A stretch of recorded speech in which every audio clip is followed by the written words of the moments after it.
Do you know how much your campervan weighs? Is your campervan overweight? Have you ever weighed your campervan? Have you ever taken it to a weighbridge? And did you know you could be driving around illegally and uninsured if the worst was to happen? So in this video, I'm going to tell you what we did and what you can do if your campervan or van or motorhome is overweight. I'm Matt and welcome to A Buck Life. I get asked the question loads about the weight of our van and what you can do about your van if it's overweight. Our van is overweight, so we have had to do something to address that situation. We always knew this was going to be a problem, so in this video I want to go through exactly what we've done and what you can do if your van is overweight. I'm going to talk about what happens if you are overweight, what you can do to keep the weight of your van down during build, and also things to consider when you're loading your van up, and then what you can do to your van to change the weight class of the vehicle. And there's actually quite a few steps involved in this, so I'll go through it in as much detail as possible. I'll also give a breakdown of how much it cost us to do what we did. And hopefully this will be helpful to anybody that's currently building their own van, or if you've just got a camper van, you can be overweight with those again and you can do the same process. First of all, what is the MAM? Maximum Authorised Mass of your vehicle. Now most vans have a maximised authorised mass of 3.5 tonnes, and that also happens to be the maximum weight that you can drive on a normal driving licence. Open your driver's door, and here you should have a weight plate here which tells you the maximum authorised mass of your vehicle, and you can see here 3.5 tonnes. The one below it is the maximum weight you can, including if you're towing, so that's 6,000 kilograms, and then the one below are your axle weights, front and rear. This does come into play when you come to changing the weight class of your vehicle. Now, as you can see, we have upplated our van to a higher weight, and we'll come back to this in a little while. If you're building a camper van, it's actually quite difficult to stay within that weight class, especially if you're building a long wheelbase. Medium wheelbase, definitely doable. Obviously our experience is we've got a long wheelbase van, so the total weight of the vehicle can only be 3.5 tonnes. That includes you, your build, your food, water, passengers, everything. So it's actually not that much weight when you think about it. You know, like I weigh 80 kilograms, an e-bike weighs 25, 30. Things add up. First of all, I wanted to talk about what the consequences are if you are overweight. Now in the UK we have a 5% leeway. It's not exactly clear where we stand on this, but generally speaking there's a 5% tolerance. So if your van weighs 3.5 tonnes, if you are caught and weighed and your van weighs below 3.675 tonnes, essentially you just get a bit of a slap on the wrist. There is a caveat with that, which is you're only allowed to drive a van up to 3.5 tonnes on your UK licence. You could get in trouble for breaking that law, if that makes sense, not the fact that your van is slightly overweight. If you are over that 5%, then they are probably going to throw the book at you. If you're travelling abroad, I'll put a list up on the screen, but the different EU countries have much different rules and tolerances. Some are really lax and some are really hot on it. For example, France, they're very hot on it and they have a 0% tolerance. So you can't be overweight at all. If you are caught overweight, it could just be something as simple as a bit of a slap on the wrist. It could be something as simple as a small fine. It's a sliding scale, so it depends on how much overweight you are. You could, this was one of our big fears, is you could be asked to get underweight. If you're only over by a little bit, it might be just a case of dumping some water or dumping a little bit of food, dumping the wife. No, I wouldn't do that, bless her. So they could refuse to let you move on until you get your van underweight. So that could mean you're leaving valuable possessions by the roadside. And then the worst case scenario is that you could have your van impounded. You could have it taken off you, which would be a shit start to a holiday. So that's what happens if you're overweight and you get caught. The other side of the coin is worst case scenario and you're involved in an accident and you're overweight. And that could play in to, one, being prosecuted by the police, and two, it could mean the insurance company actually don't want to pay out or refuse to pay out. You know what insurance companies are like. They like to look for any reason to not pay out. So I would urge everybody to go out, find a weighbridge and get your van weighed. So what can you do about it if you are starting a build or planning a build or mid-build? First of all, it's worth getting your van weighed before you even start your build, and then you know how much payload you've got left. The payload of your van is your MAM Maximum Authorised Mass minus off the weight of your van, and that gives you your payload. Other things to consider when you're doing a build is to use lightweight materials. Lightweight plyboard can make a real big difference. Consider the actual van that you're using. So the smaller the van, generally the larger the payload. If you go for a long wheelbase, it still has the same 3.5 ton payloads, but it's a heavier van. If you have a 4x4 version or a 4Motion like this, again, it's a heavier van. So by considering the actual van that you're choosing, that will tell you how much payload you've got. It's almost impossible to do a long wheelbase van build and not run into problems with weight. The electrical system is really heavy. Bigger you go on your electrical system, the heavier it will be. Batteries alone are 20-30 kilograms. Water, again, is another one. A litre weighs a kilogram, so 100 litres weighs 100 kilograms. The more water you carry, the more weight you're going to carry. My advice is to weigh your van at the start of your build.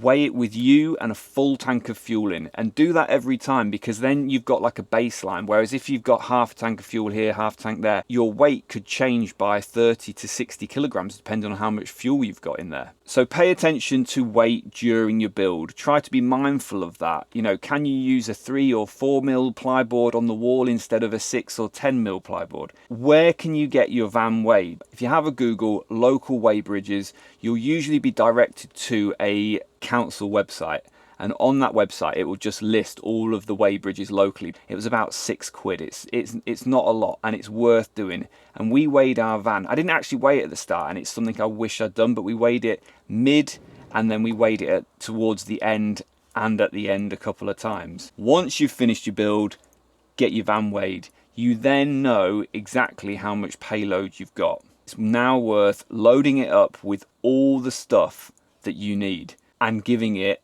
another weigh before you go on any of your travels. This includes water, your passengers, all your luggage, all your food, all your drinking water. Don't forget things like your dogs and your pets, because again, they can weigh up to 30 kilograms each. And any of your other kit, fire pits, barbecues, mountain bikes, all of that stuff, it all adds up. It all gets pretty heavy. Get it all in the van, load everybody up and take it to the weighbridge. This is exactly what we did before we went to the Arctic Circle, because we didn't want to be over the limit. We weighed our van at that point and it weighed 3,920 kilograms exactly. So we were 20 kilograms over. I'll come back to that because we have changed the maximum weight of our van. So we came home and we emptied a few little bits out. If you're within your weight limit, well done. Especially if you've built a van, cracking job. It's hard to keep the weight down. One thing I think is really important, especially if you've not built your van and you've bought a van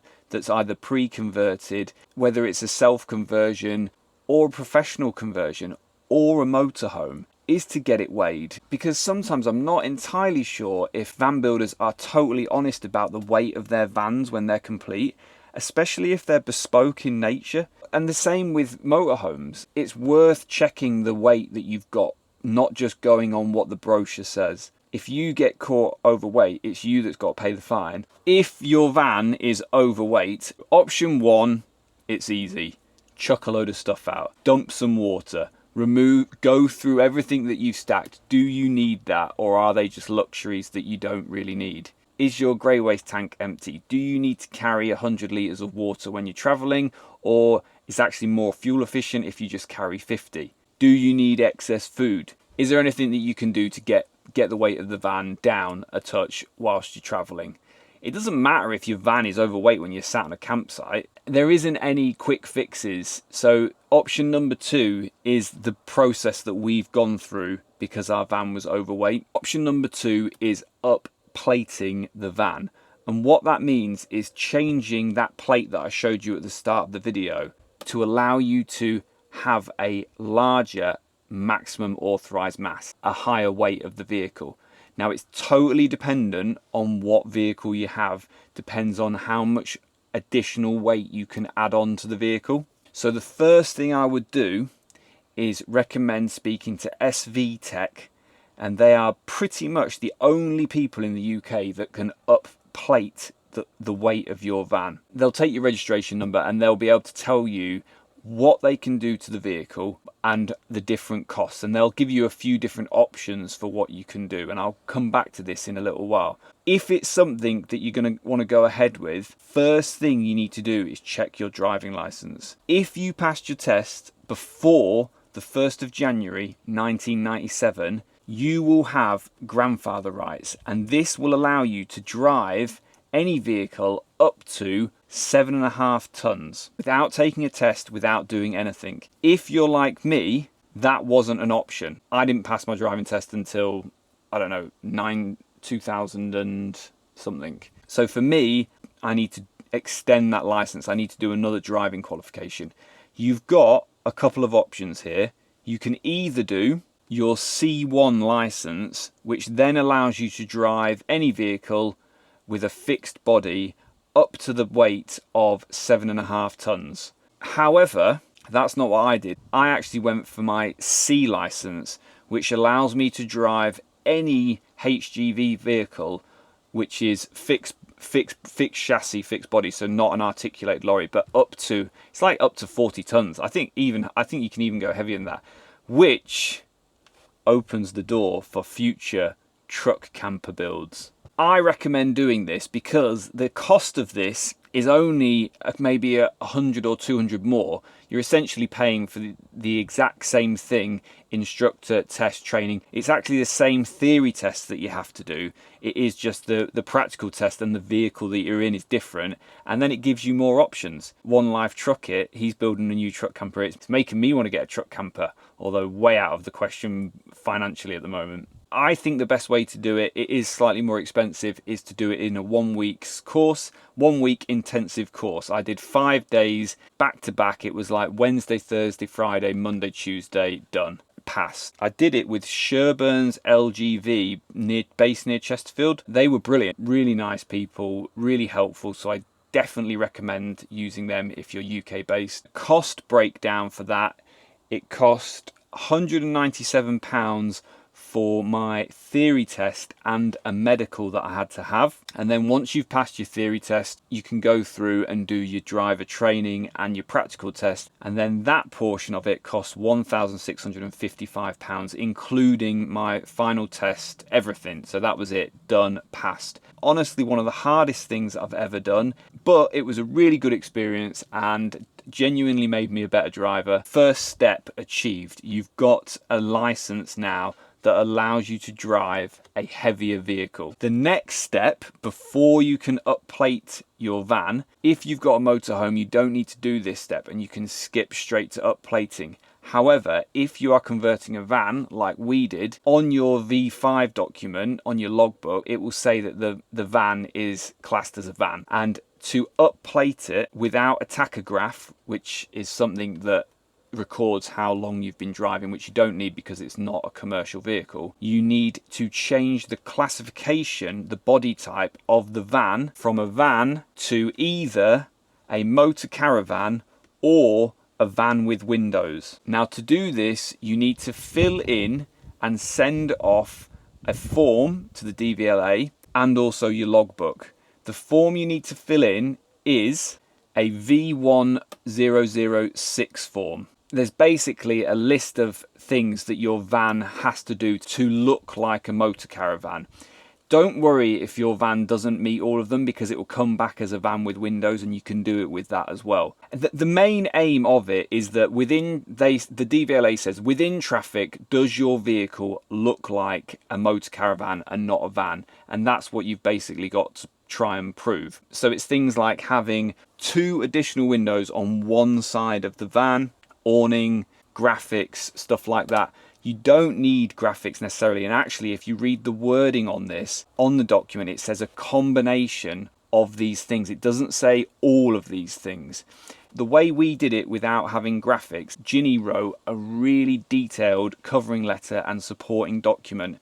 We photographed all of the elements of the van, showing all the details. We then annotated them, explaining how it's used like a camper van, and it is a camper van. We also gave examples of camper vans and motorhomes that you can buy that don't have graphics on them, but they are classed as a motor caravan. We basically left no stone unturned. We also highlighted on that document the wording of it, which was a combination, not all. Big thanks to Mark from Ahoy Leisure that actually helped me with this as well. I got a few tips and tricks off him. What I will try and do is I'm working on putting a newsletter together. When I get it up and running, I'll put a link in the description. If you sign up for that, I'll be able to send you these things out and you can have a look at what we've done. And it takes a couple of weeks. If you send it recorded delivery and then ask for it to be returned as quickly as possible because you're going away or something, then hopefully they'll get it back to you. I think ours actually only took a week and a half. We were really up against it because we were trying to do all of this before we went to the Arctic trip. We were waiting on this. The van was pretty much finished and we were kind of waiting on these bits and bobs to fall into place. Once it comes back, it will either come back as a motor caravan or a van with windows. It doesn't matter which one, as long as it's one of those two. The final step, once you get it back with the classification as a van with windows or a motor caravan, you can go to SV Tech and they can carry out the upplating process. Now for us, with our specific van, they gave us 2 options. Because our van is a long wheelbase, generally the long wheelbase vans have higher weight on the axles. They have a 2.1 ton and a 2.1 ton on each axle. That means that relatively easily you can upplate the van to maybe a higher weight than the medium wheelbase vans. As a paperwork exercise, and this is what we've done for now, is we upplated our van to 3.9 tons.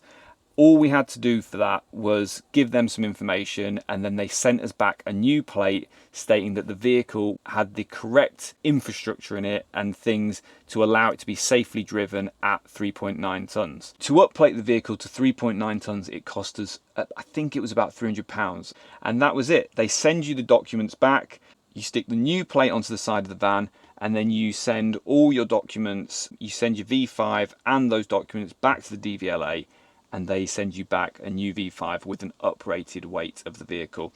The second option that they gave us was to upplate the vehicle to 4.2 tons, but to do this we needed to install some additional air suspension bags in the rear. And that's the full process. It is a lengthy process, especially if you haven't got grandfather rights, because you need to do some kind of license.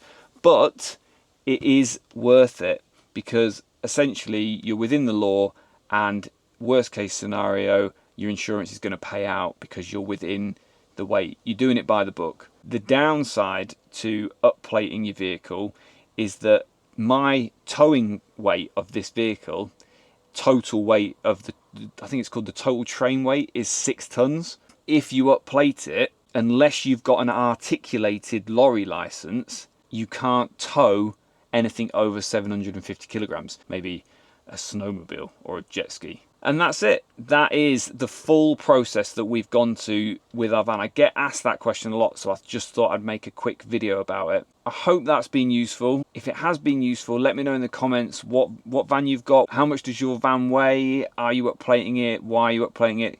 You know, I'm interested to hear what your reasons are for changing the weight of your van. Hit that subscribe button. We will see you in the next one.